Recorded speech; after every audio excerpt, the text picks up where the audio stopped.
Testing, testing, testing. 1, 2, 3, 4. Why can't I hear that in the room? 1, 2, 3, 4, 5. Yeah, you got that? 1, 2, 3, 4, 5. Thank you. Okay, so you can take that one.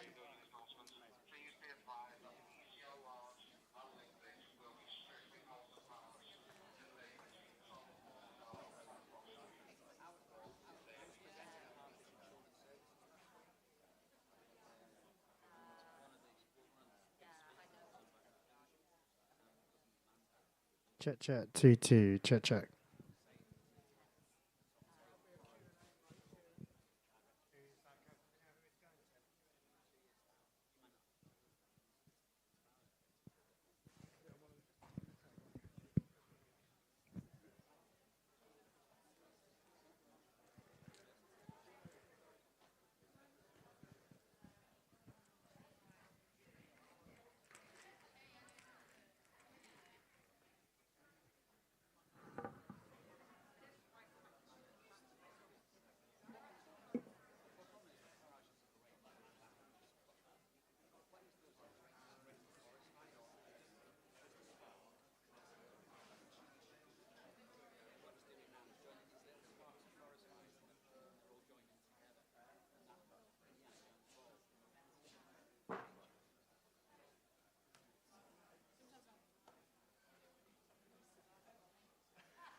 morning, everyone. Remarkable to see so many people here. I hear the app showed that this was at 12:30, then 12 o'clock, then 11:30 a.m. until 11:30 p.m., which I was remarkably impressed by the Secretary of State's willingness to do 12 hours for us. But thankfully, we ended up in the right place at the right time. So thank you to everyone for attending today. So for those of you who don't know, I'm Jason Elsom. I'm Chief Executive of Parentkind. We're the largest, UK's largest parent charity. Our mission is to champion the voice of parents in education and beyond. And we're grateful to both the Secretary of State and Caroline Wheeler for their time this morning. We're delighted to partner with the Centre for Social Justice. It's hard not to say the CSJ, isn't it, Andy? To deliver this event. They're the most influential and impactful think tank working to help disadvantaged in our society. So thank you to Andy and to the team for all your work in making this happen this morning. But why are we all here? Sometimes I think it's because my team like to see me ramble on stage like a US president without a teleprompter. But then I'm reminded of my own story. So, and I won't keep you for very long because the Secretary of State is standing and waiting for me to hurry up. So it may not be entirely obvious from my accent because for some reason it disappeared over the last 30 or 40 years. But I grew up in Lincolnshire, in a rural market town. I won't say which one because I don't vote the right way. I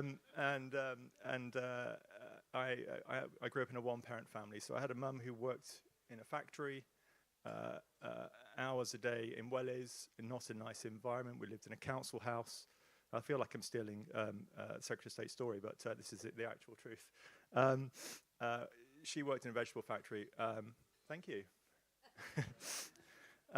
All day long, so that she could save £1 a week to buy the first computer that I had, which was a Commodore 16, believe it or not, in the 1980s. She also worked hard to save £1 a week to save up for my trip to Germany, my first international holiday, and with school.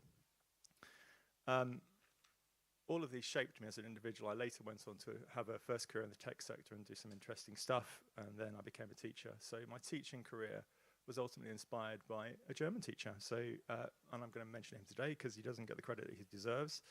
A German teacher who ran every club in the school for 43 years. As he said to me, he came for a 3-month placement doing his PGCE and stayed for life. It's people like him that, on the school side of things, and people like my mum, who, when we get that relationship right, really make education work. My mum admired education, she admired him, and she valued everything that I achieved in school and beyond. But yes, a shout out to Mr. Anderson, who may see this online. 200 people went to his 70th birthday party from all over the country, so it's that kind of inspirational teacher, so thank you. Thank you to the Secretary of State for speaking at the National Parent Survey launch. It just feels like yesterday, but it was 2 weeks ago now, where she shared that parental engagement isn't a nice to have, but it's front and center of her mission. I'd like to welcome up onto the stage the Secretary of State, Bridget Phillipson, and Caroline Wheeler, please.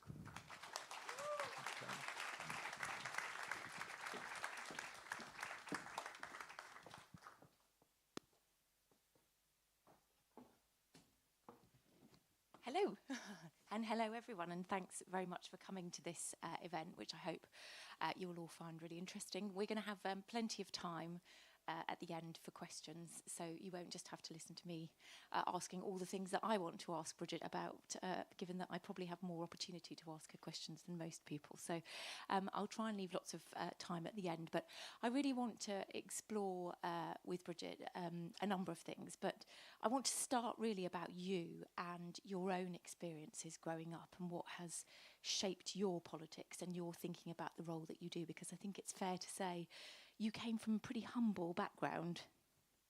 No, thanks a lot, Caroline. And just before I address that, I just want to say a big thank you to CSJ and Parentkind for hosting this event. We've done lots of great work together over the last year from government, and I really value the input, and the National Parent Survey is incredibly insightful and has given us a lot to think about as a government. So I grew up in the northeast in a single parent family in a council street. My mum brought me up on her own. I never met my dad. and he played no role in our lives. It was also an era before the Child Support Agency came into exist, so he made no financial contribution either. So it wasn't always easy when I was younger, and that was the time when there wasn't much by way of formal childcare, so my mum couldn't work until I started school, and then she went back to work. She founded a charity and did amazing work supporting women who'd experienced domestic violence and their children. I had the really amazing fortune to go to a brilliant school that supported me, pushed me to achieve, but I also had a family that really believed in the power of education, who were loving. You know, we didn't always have much, but I had a wider supportive family, particularly in the shape of my grandparents, who, you know, are forever giving me books to read, taking me on trips to museums, and it's those rich experiences and the role of family that I think is also essential, alongside what school can offer and what school can provide. And I represent the community that I come from, so I see it as my job today to give opportunities to young people like me, growing up in communities like Sunderland, every chance to get on in life. And I think education can be an enormously powerful, liberating feature for so many young people. But what I'm also conscious of, and we'll probably come on to this, is that for many young people, they don't get the outcomes that they deserve. And for many families, they don't see the role of education as being the route to a better life. I think you've said before that education is the closest thing we have to a silver bullet. I'm just wondering, we've heard already about some people's experience of a fabulous teacher. I certainly had one. I had a great politics teacher and a fabulous drama teacher, and both of those things were really important growing up. Did you have a fantastic teacher, and how did that inspire you on? I had many, many fabulous teachers, but I'll single out two in the interests of time. But what I also had was a school that had an ethos that was about the value and worth of each and every one of us. And I think that is incredibly important, that we believe that all young people have something to contribute and that all young people have something to offer. Two teachers I will single out. First of all, Miss Hack, who actually introduced me here last year at Labour Party conference, who was a newly qualified teacher when she joined my school in 1997-98. She was my Spanish teacher, and I love languages, and she was just a brilliant, enthusiastic, incredibly able teacher. But she also started up a girls' rugby team. She played rugby in her spare time and was a rugby coach, so we had the first ever girls' rugby team in my school, of which I was a part. That was amazing. It gave us the chance to travel around the region, to really push ourselves and do something different. And this, I should say, was also in an era where girls weren't allowed to play football at my school. So to have a girls' rugby team, having never had before, was a really big thing for us. What position did you play? I'm just looking at your physique here and kind of wondering where you were on the field. It was mainly seven-a-side that we played, but okay. I'm a pretty fierce competitor, I can tell you. So it's all right. Don't worry. Apparently, you play hockey as well, and I wouldn't like to be on the wrong side of a hockey stick. I do play hockey as well. I still play it now, but I do think, therefore, that there is a big role for sport for young people. It really kind of can give people a sense of purpose and belonging, and is really important. The other big influence on me was Mr. Hurst, who was the deputy head at my school. Now, Mr. Hurst was an old school, very, very fierce deputy head, the kind of person that you didn't mess with. When I got called to his office one day, I thought, oh my God, what have I done? What does Mr. Hurst want to see me about? Mr. Hurst had called me into his office because there was a trip that was about to happen to Oxford. I hadn't put my name down, and he said, I want your name down for this trip by the end of the day. And that was that. I did put my name down and went on that trip, and from there was able to go there and study. So you mentioned previously that you're aware of the struggles and the challenges that some of our young people are going through at the moment. And I commissioned earlier this year a poll of 16 and 17-year-olds, because I have my own laboratory of children at home. I have 6 children, 3 mine biologically and 3 as stepchildren. So I have offered my services as a one-woman focus group to the Prime Minister if he ever needs it, but have quite an insight into what's going on with children. I've got a 16-year-old that's just done his GCSEs. He found the whole experience absolutely terrifying. He never wants to do another exam in his life. He did 27 exams in total, and he literally woke up screaming on 2 occasions. I mean, woken up at sort of 7 o'clock in the morning to hear him screaming in terror, which is not something I think any of us would have expected in this day and age, because, of course, exams are nothing new. But the poll that we conducted of 16 and 17-year-olds was really painted a very, very challenging picture for young people. It showed that in particular girls, and it's traditionally been boys that we've talked about struggling academically, it was girls that really didn't have much faith in the future. They didn't think that they were going to do very well in life. They were quite pessimistic about their life chances. There was also a large number of girls that were reporting that they weren't going to school, often because they were too anxious. There were lots of them telling us about their mental health conditions, the highest one being anxiety, followed by things like ADHD, autism, and even dyslexia and things like that, which they felt were holding them back. And that's before we even come on to talking about some of their online habits and their screen time, which was, I mean, absolutely breathtaking if you think that the vast majority of them were talking about being on their mobile phones between 6 and 8 hours a day, and a smaller proportion for more than 10 hours a day. So on the backdrop of those issues, what are we getting so wrong here? Why do we have a generation that is as anxious as they are? And I know that there have been recent improvements in terms of the number of children that are now regularly attending school, but why has that become such a big issue? Because as I understand it, that was already beginning pre-COVID. Yeah, I mean, it's a really complex area. Some of this was happening pre-COVID, as you say, but then during the pandemic, some of those trends exacerbated. I mean, we did ask a lot of young people during the pandemic. It was the right thing to do, but you know, we asked a lot of them. Many missed kind of key milestones in their lives, didn't have the chance to go through some of those moments that mean so much in terms of rites of passage. I do, however, think that were there ever to be any form of, you know, national emergency of that scale, we do need to prioritise young people's education far more than we did.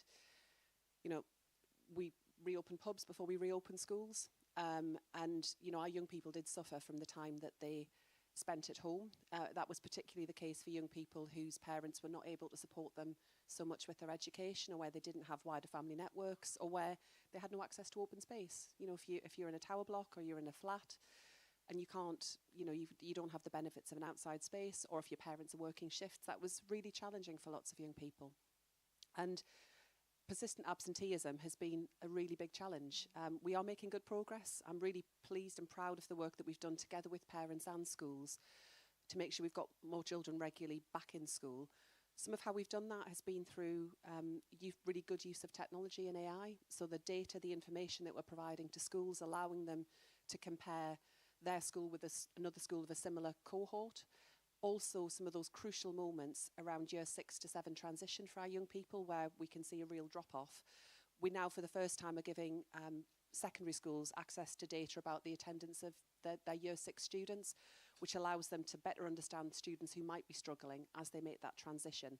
We'll also be saying more in the white paper later on this year about what more we need to do around engagement between parents and schools, but also the whole school experience, and how we make sure young people can achieve and thrive and really have that sense of belonging. And there's, you know, in terms of mental health, there is more we need to do. We're rolling out mental health support teams across our schools, but it's also about how we better support our young people to cope with life's ups and downs. And I don't say that in a way that is dismissive. I say it because, you know, it is good that all of us are able to talk more about how we feel about our mental health. We need that in our young people as well, how we encourage them to have that resilience, that grit. I don't say that in a glib way, but I mean it genuinely, that, you know, for all of us, there can be ups and downs in life. We have to be able to be well prepared to cope with that. But where it's more serious, we need quicker and more timely access to specialist services, and there are still big waiting lists for the more acute care. I mean, one of the things that I experienced as a parent, I think, going through COVID was, and I had exactly that situation where my son finished his, he didn't finish primary school, and then basically didn't go to school for the most of his year 7. And I don't think that I had a parents' evening in person for about 4 years. So I actually don't know many of the teachers at my child's school, and for me that was a really big difference, because when you had children at primary school, you knew who their form tutor was, you knew who the head teacher was, and you had often had quite a personal relationship with them. Do you think that relationship with parents has really broken down as a consequence of COVID?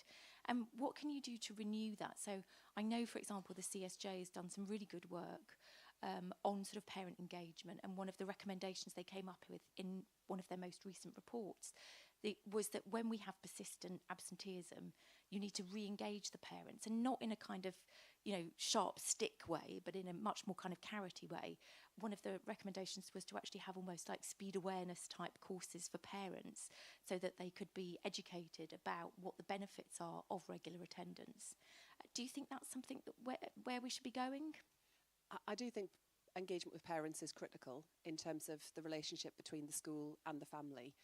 And also what I do hear, including from school leaders, is that they don't feel that as part of the, the training that they do, including, the ongoing training around as they become school leaders, that they always know how best to do that. And I think there is more to do. There's more to do around parental engagement, and we will be setting out more in the white paper. I think the challenge is how you can support parents, how you can have good, relational engagement that isn't just about sending emails or text messages, but that is meaningful, that's face-to-face, that is supportive and challenging if necessary, but doesn't drift into judgment. Because, if you're struggling, if your child's struggling at school, if there are problems at home, if you yourself didn't have a good experience of education, the last thing you need is, some pushy teacher, as you would see it, telling you off and telling you you're a bad parent. And that's how you have to do it in a way that I think is careful and considered, so that parents feel that they're part of that, not that they're being talked down to or judged. And I had a similar experience to you. My son started in reception in September 2020.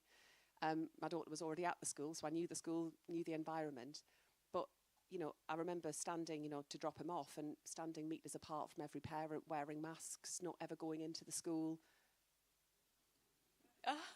Wow.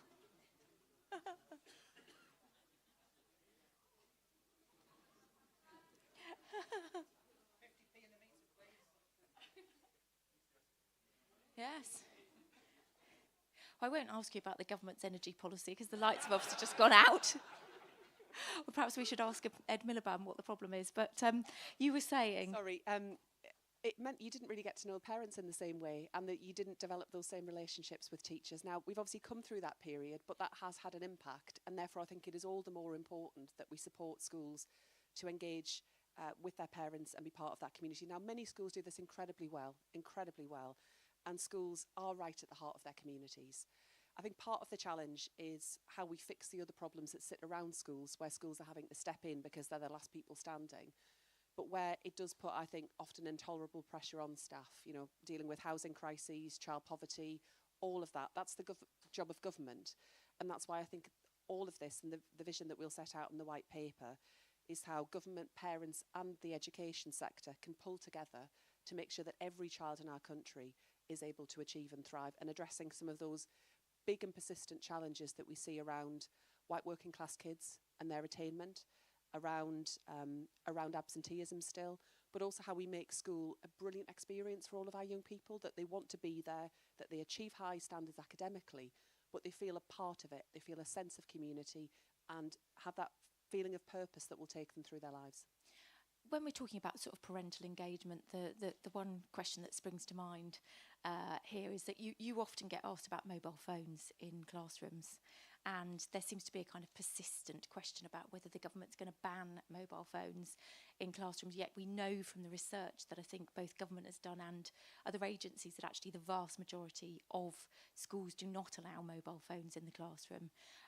Isn't this more a question of parenting? Now, I know from my children, they are as addicted as any. I feel like it's probably the biggest parenting fail that I ever made in terms of handing my son a mobile phone at the age of about 11, when he was in the midst of COVID, and there was a need for them to be engaging with their friends because they couldn't see them outside. But isn't this a question for parents? And what more can the government do without being kind of nanny state around this issue? Because I do fear that we might end up in a situation where phones are the kind of the tobacco of our generation. So phones have got no place in the classroom, and shouldn't be there in schools.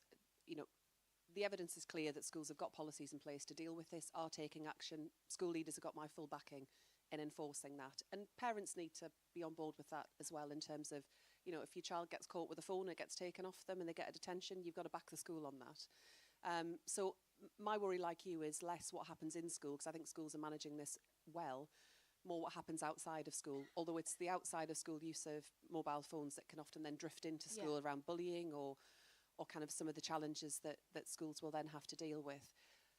I suppose my particular concern is around use of screens in the under fives especially. You know, of course there are questions for how parents can be best supported to manage that screen time use as best they can, restrict use in terms of access to websites, to apps.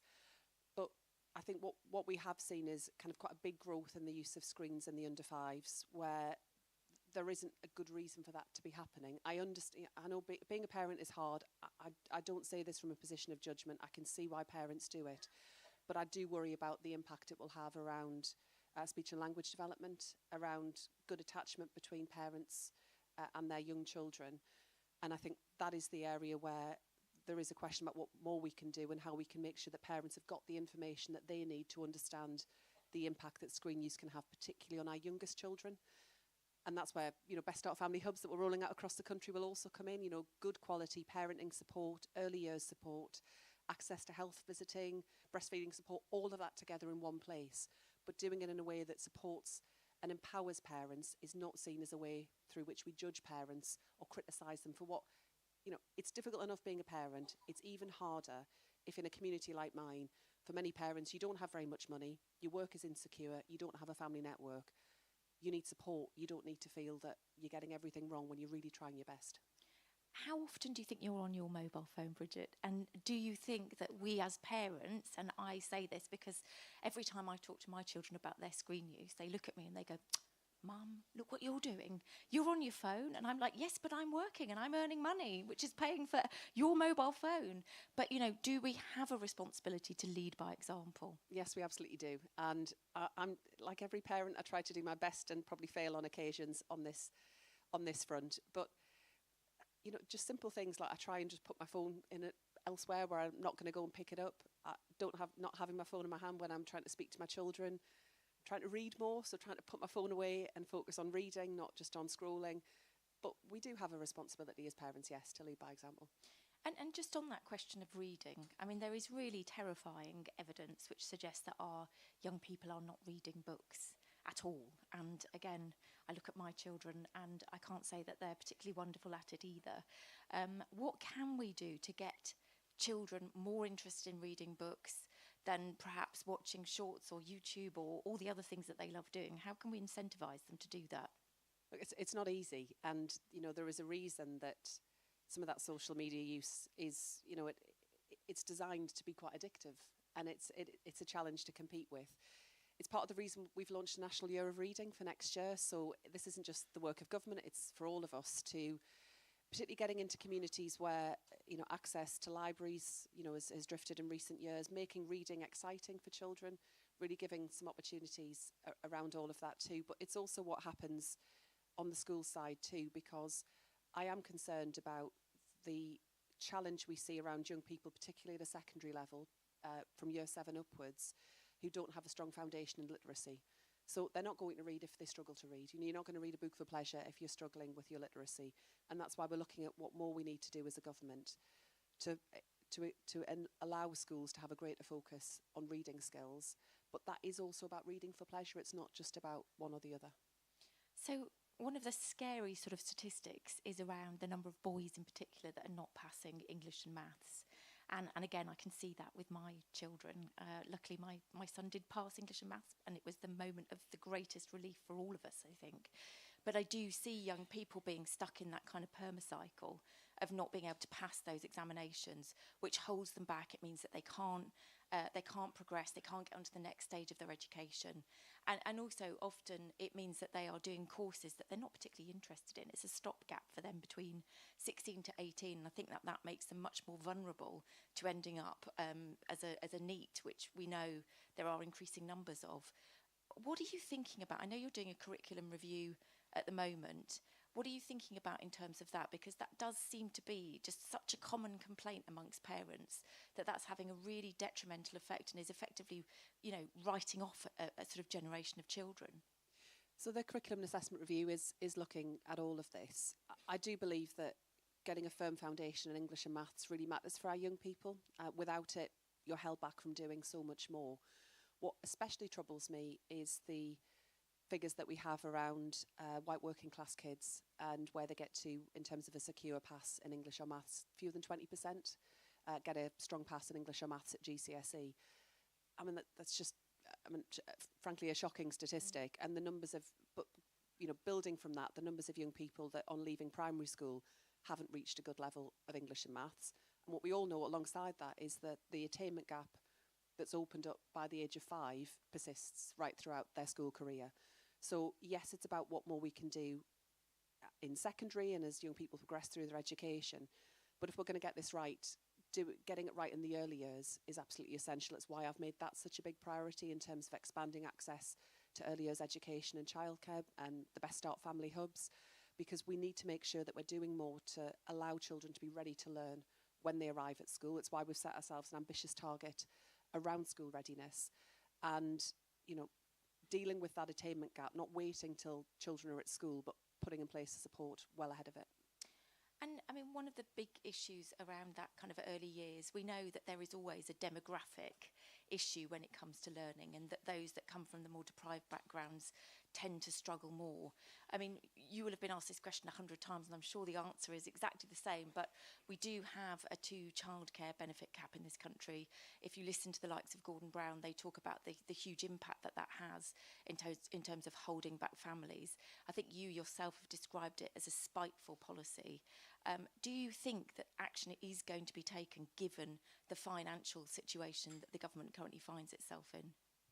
Yeah, so as you know, I'm co-chairing the Child Poverty Task Force. We've already done a lot in terms of expanding free school meals to 500,000 more children. That will lift 100,000 children out of poverty. All of the work around 30 hours expansion for working families, new free breakfast clubs, tackling cost of school uniform, lots of tangible, practical change that is about putting more money into parents' pockets and allowing them to make choices about what's right for their family. But there is more to do, absolutely. And as I said yesterday on the conference floor, I am determined and will guarantee that by the end of this Parliament, child poverty numbers will be lower than at the start.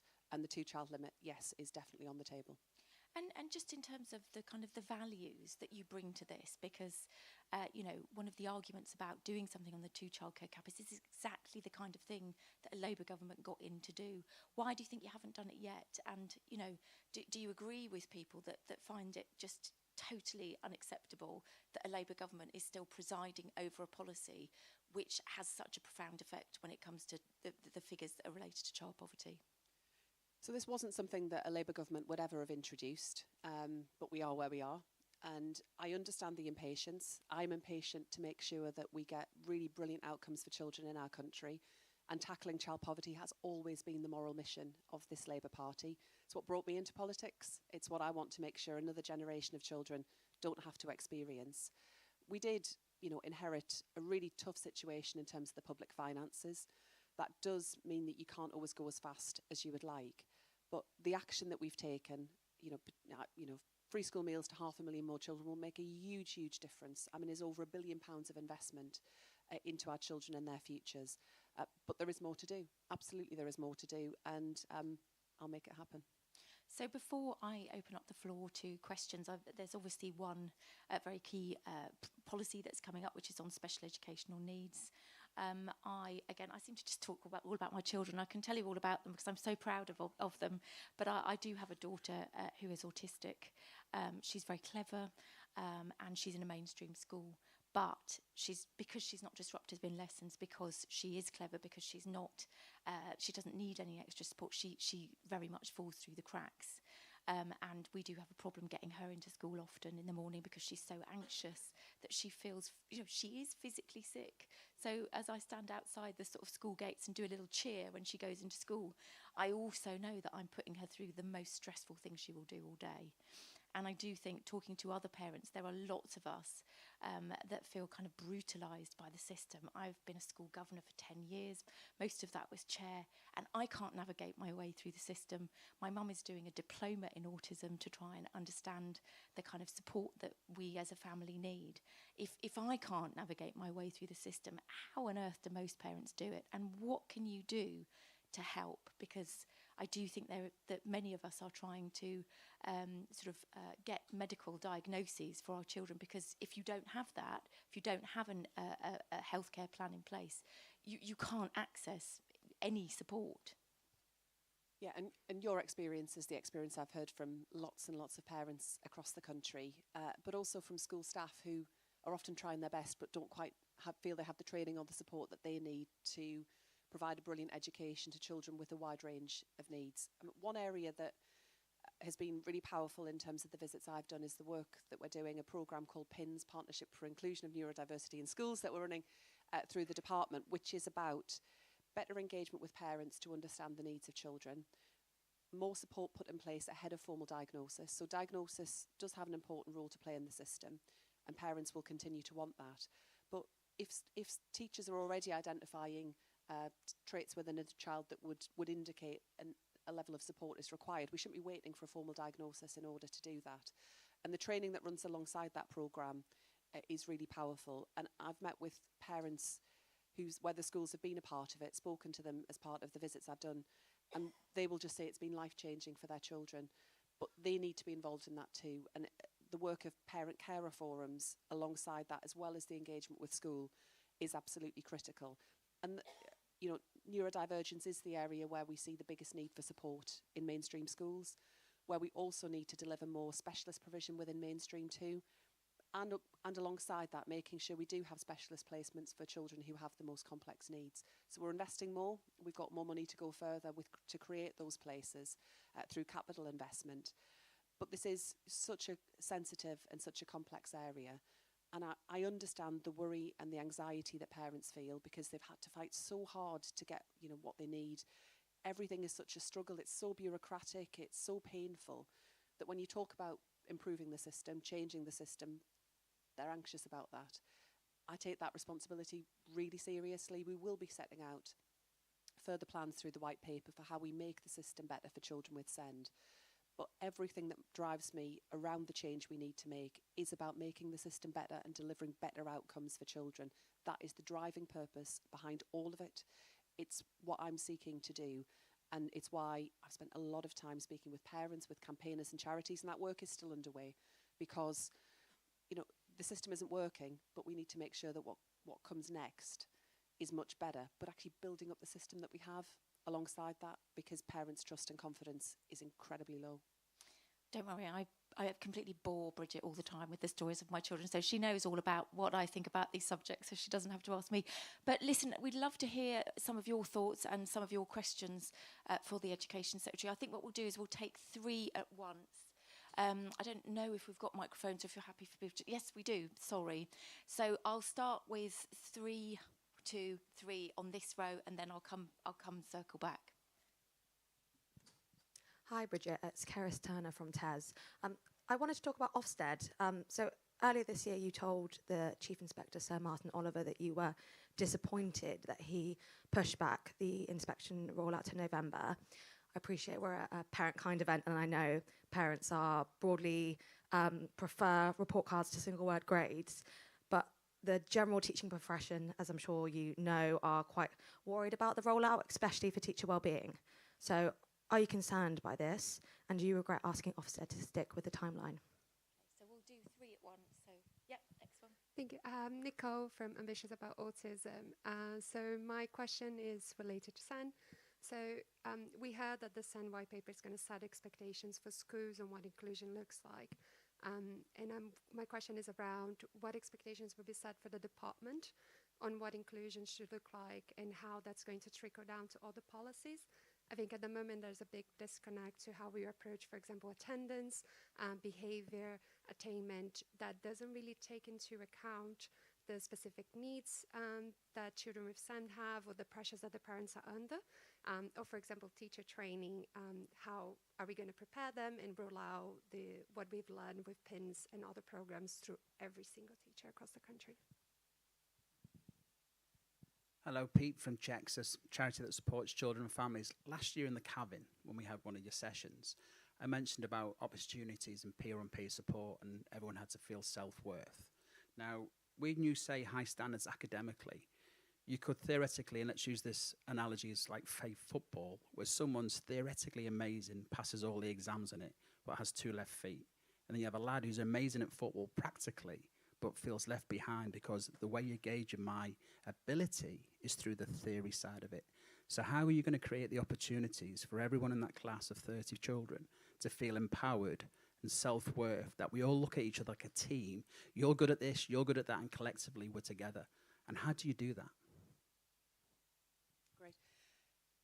I do think it is that sense, as I talked about earlier, about every child being valued and valued for who they are and what they can contribute, and believing in the worth and value of every child. And, you know, children have different talents, different interests, different abilities. But I do think, you know, high academic standards, especially for working class kids, really, really matters. Because for many of them, they only get one chance at school. There's not a second opportunity. There should be, but there often isn't. And the outcomes that we see at the moment for those children are just not good enough. And that's why I am determined to prioritise that. But I do think what has to sit alongside it is a sense of belonging for children in school and feeling that school is somewhere they want to be. So having that range of opportunities, both within school and around the school day, really matters. And that isn't just the work of schools, that's also the work of community organisations, youth work, and much more besides, to really create that sense of community that our young people can feel. But there are some brilliant programmes that I've also seen that deliver work in schools, working with young people, that also have the impact, you know, sport-related work. I visited a visit recently with the Premier League around some of the work that they're doing to engage young people whose attendance hasn't been great. That mentoring relationship, the opportunity to take part in wider activities, can really be transformational for young people's attendance, for their attitudes towards education. And if young people feel that they belong, if they thrive, then they're more likely to achieve academically. So I think it has to be both together, not one or the other. And I kind of reject that false choice, I think, that sometimes people will present it as. Around SEND, I mean, part of the challenge when we talk about SEND is we're talking about children with a very wide range of need. We could be talking about my young constituent who I've met with recently, who has cerebral palsy, needs support to make a transition into adult life, and needs support around college attendance. Or we could be talking about your daughter, who achieves well, is autistic.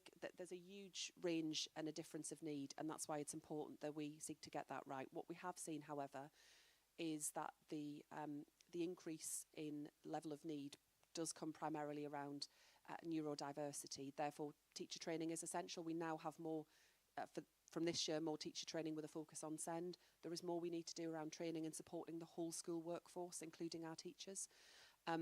Around, and yes, making sure that we deal with varying needs of children where it comes to attendance, behaviour, and much more besides. But I think where it comes to behaviour, again, I think this is sometimes an area that drifts into it being a bit of a false choice.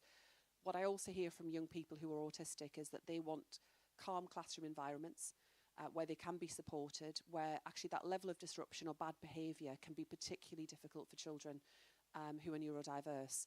Therefore, I don't accept that if we set high expectations around behaviour in school, that should be to the detriment of young people, for example, those with autism. But there is a need to get that right, and often it's some of the quite small changes you can make during the school day that can really support young people in that way. So one example, the school one of the parents I've spoke to when I visited a school in Derby through the PINS programme, through bringing her into the classroom, through understanding some of the way in which the classroom was laid out, what her child needed. Some very, very small changes made a huge difference, but actually benefited everyone in the class. So that's some of, you know, there is more to do. We're working with Ambitious About Autism on much of this and other stakeholders as well, and that will be important through it. Around Ofsted, again, I'll try and keep this short. This is another really big topic. I do think it is right that we have a system that provides more information for parents, but a better sense of what schools are doing well and where there is further need to improve. And I am confident that we're on the right path to delivering that. I've spoken at length with the Chief Inspector about how we make sure that that is done in a way that gives schools the chance to take part in the early phase of the rollout of the new framework and the new report card. Teacher wellbeing, head teacher wellbeing is incredibly important. You know, I've been clear that it should not be done at a detriment to the health and wellbeing of our school leaders and our workforce. But I do think it is right that we have a clearer sense of where schools need support to improve, alongside recognising the brilliant work that they do. That's why the work of our RISE teams, our regional improvement teams, will also be about supporting schools much earlier than waiting for Ofsted inspection, where things are starting to slip. So we've still got time for more questions. I'm going to go to the back of the room, otherwise we'll do it, and I promise to come back. So if we go one, and then lady in the middle there as well, and then this gentleman here. Try and get a spread. Hi, I'm Dustin Hutchinson from National Children's Bureau. I just want to ask what your plans are for children's social care, especially as you've got the new minister in place, Josh McAllister, who was the lead of the independent review of children's social care.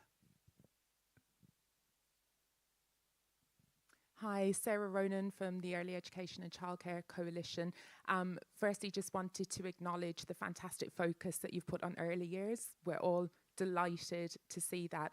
And one of the exciting things in the Best Start in Life strategy for us was that the strategy named the elephant in the room, which is private equity, and the role of private equity in shaping access to early education, particularly in areas of disadvantage. You've taken some steps around children's social care already and the market there, and I just wondered what more you would like government to do over the course of this Parliament to better shape the market to ensure that children in those areas of disadvantage are getting the access that they deserve.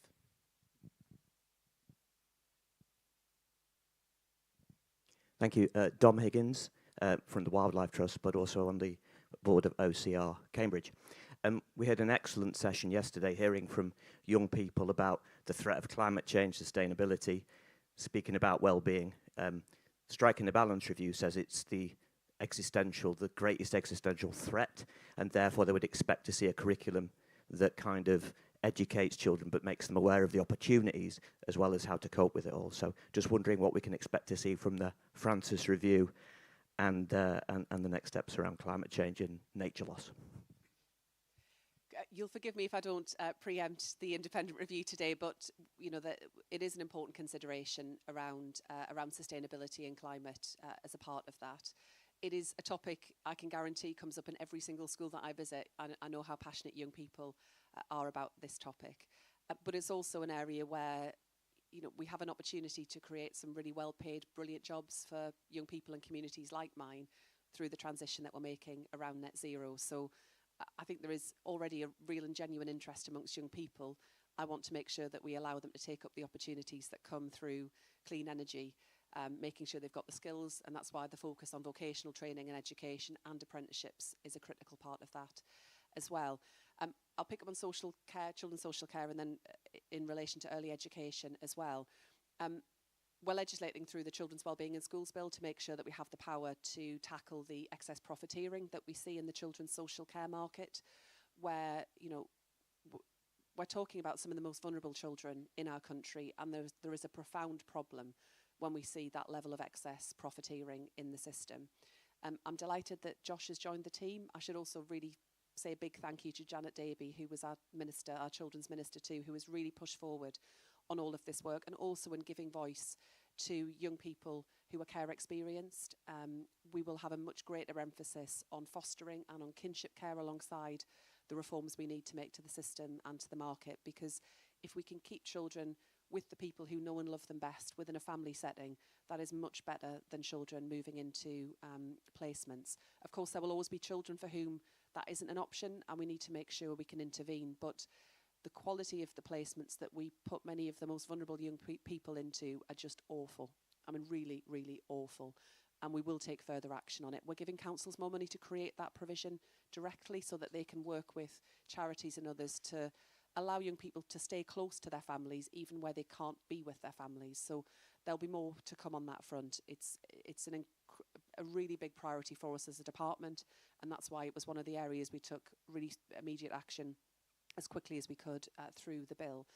And in terms of early years education and market shaping, given the level of state backing for childcare, we've discussed this before, given how much the state is now contributing to early years education and childcare, I do think we have to take a serious look at the shape of the market and whether we've got things right. Private providers have got an important role to play, many of them smaller, independent, family run, and they do a brilliant job.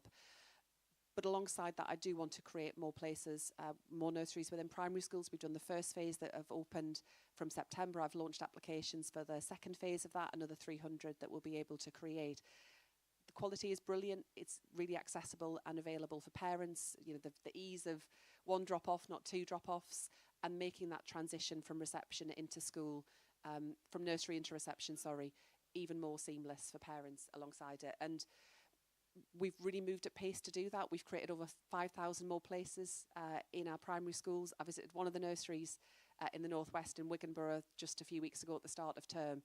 And for the school to go from accepting the offer to take the capital in April, having applied for it, to then having 20 plus children coming through the door in September and meeting with the parents who were benefiting was just amazing. I mean, really, really wonderful. And there'll be more of that to come.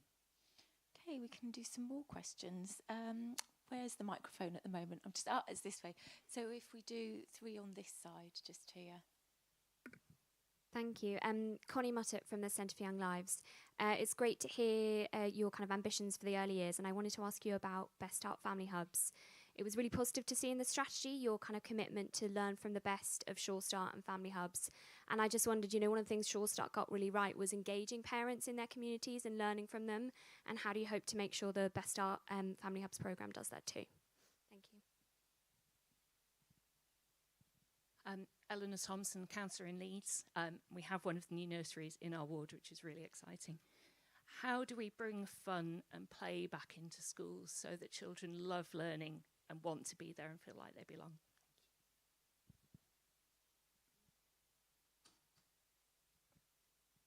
Hi, Alice Chan from the Skills Builder Partnership.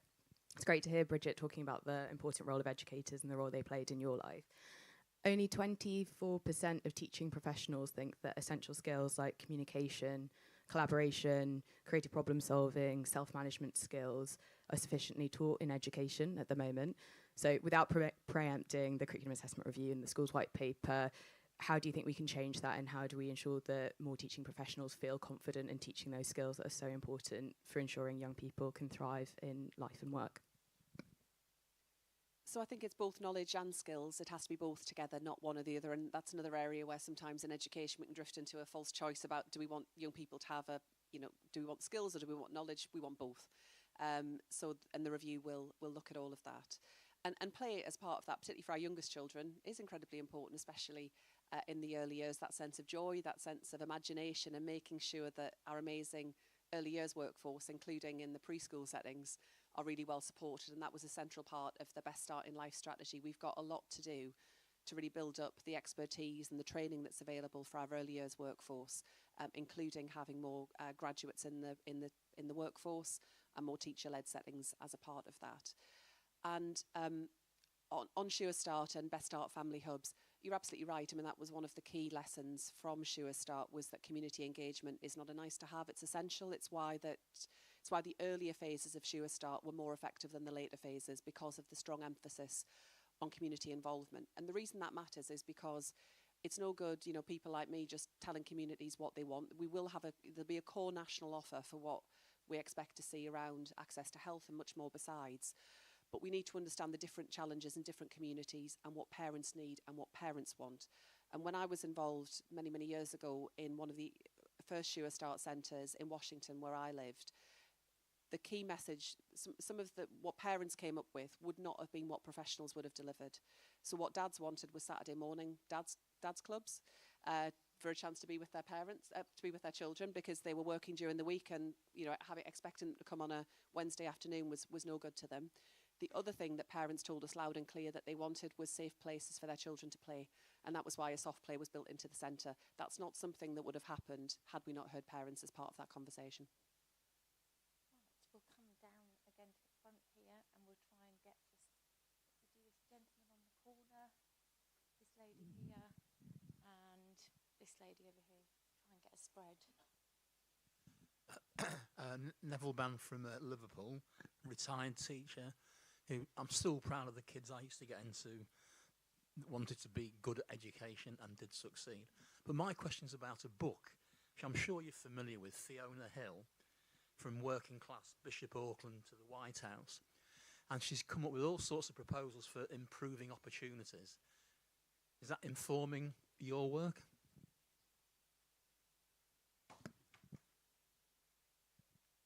Thank you. I'm Hannah Harris from Twinkle's TA Digest. I have heard a lot about child poverty. I just wanted to raise that 1 in 7 TAs are currently accessing food banks, and we've heard time and time again in lots of recent reports about how important TAs are, yet 2/3 this week said that they have no job security, 75% of leaders are looking to cut them because they can't afford to keep them, yet they are so vital for so many SEND pupils, as you'll know.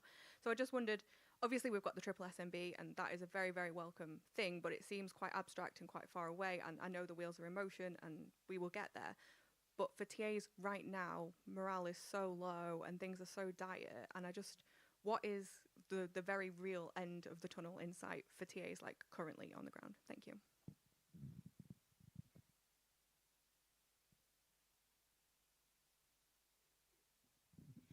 Hi, Jill Griffiths, Head of the School of Digital Arts at Manchester Metropolitan University. We're thrilled to see arts coming back into schools through the curriculum review. We know that creative skills and knowledge really not only enhance the creative industries, but actually are essential and fundamental to all industrial sectors, as well as being incredibly important to our well-being, and also, our culture and our communities nationally.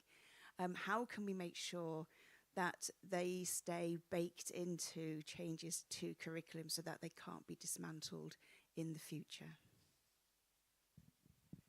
I mean, access to a broad and rich curriculum should be the right of every child in our country, and not just those who have parents who are able to pay for sports clubs, arts activities, and much more besides. And the curriculum and assessment review is looking at all of that, but I do, really care passionately about making sure that all of our young people have access to a range of opportunities through the school day as well as around the school day, but we do have to make sure it is being delivered through the curriculum as well.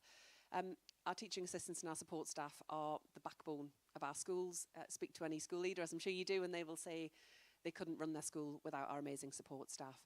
That is why giving school staff a voice and a seat at the table for the first time in many years is a big priority for me. So bringing back the school support staff negotiating body, a key commitment that we're delivering through our employment rights bill, and that will be the way that we can tackle some of the big variation that we see around terms and conditions and around lots of the challenges that our support staff are facing, and we're moving as quickly as we can in order to deliver that.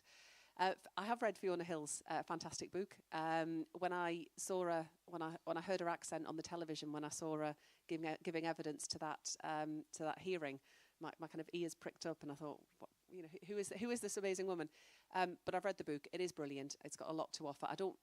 Forgive me, it was a couple of years ago, so I don't remember exactly all of the many recommendations that she made. But I felt she had a really powerful story to tell about what education means. I felt the area that really resonated as well was the degree to which she felt she'd been able to succeed outside of the UK rather than inside of the UK, partly because of some of the prejudice and the snobbery, frankly, that she experienced by virtue of how she spoke. And that remains an enduring challenge, I think, in terms of social class in this country, and how social class is a big determinant of what people go on to achieve and the barriers that hold people back. I think we've probably got time for 3 more questions. There's so many, and I'm sorry because we're not going to be able to get through them all, but I think Bridget's been very generous with her time. Can we try and get to this lady here in the middle? And then we'll do this gentleman here, and then this lady behind as well.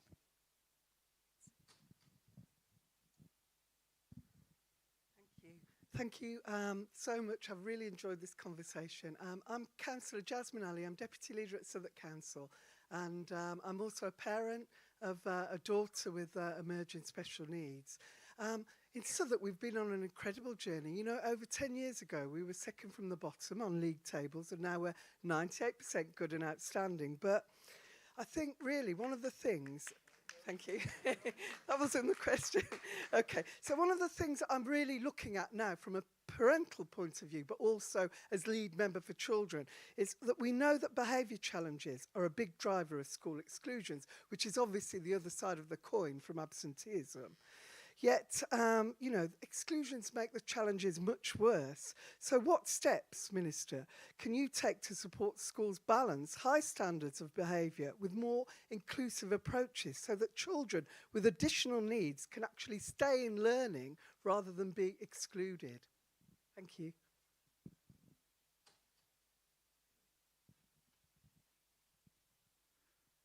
Just on behalf of all the children we met coming in, the teachers had brought them and they were shouting and throwing leaflets at us and things, which was brilliant. So I spoke to them, can we have free school meals for all children and not just in London? That's what they said. And secondly, a bit off message, I'm afraid, but what's happening with conversion therapy? Where's the government with that, please? Thank you. Thank you. Hi, I'm Meg. I work for a coalition of mental health charities. And I just wanted to emphasise many of the points that you made earlier in that we manage lots of helplines and services, and the biggest thing we are hearing is parents and grandparents who are providing that frontline support when young people can't access CAMS. And I think the biggest thing we hear is that they are losing hope while they're waiting, sometimes 18 months, 2 years. So I wondered, with kind of the PM setting out his plan for renewal today, what more we could do to be more ambitious for that generation of young people, so that hope that mental health can get better and they can get support and access to mental health services kind of part of that plan for change. Great. We are rolling out mental health support teams across our schools, and we'll reach them all by the end of the Parliament. And that's important because it allows whole school approaches to be developed as well as individual support for children who need it. But it also allows for better identification of children whose needs are more acute or where more complex care is required, and a good pathway through all of that into NHS services too.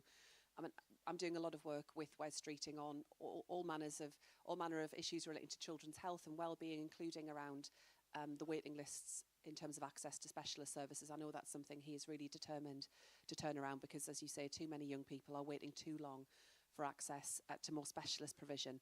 But that's why making sure we've got routine provision within our schools is also incredibly important, as well as obviously the role of other organisations that can provide support in the community too. On exclusions, on the approach that schools take, schools do have to have high expectations around behaviour. It does matter because it matters for all children within that school environment. Of course, schools will, I expect schools will always seek to support children where they are struggling, make sure they're working with parents to address some of those underlying challenges that our young people experience. But we do have to have a backstop if things are too serious. And no head teacher wants to exclude a child from school, either temporarily or permanently. But if we're dealing with serious questions of violence or abuse, I'm afraid sometimes there is no option other than to do that. And that's difficult, but it is often necessary, I'm afraid, because we have to think about our responsibilities to the whole school community as well as to that individual child. But of course, then having routes back into education, including where that's happened, making sure that a child is well supported back in after that period away, is also an important part of what schools need to be doing.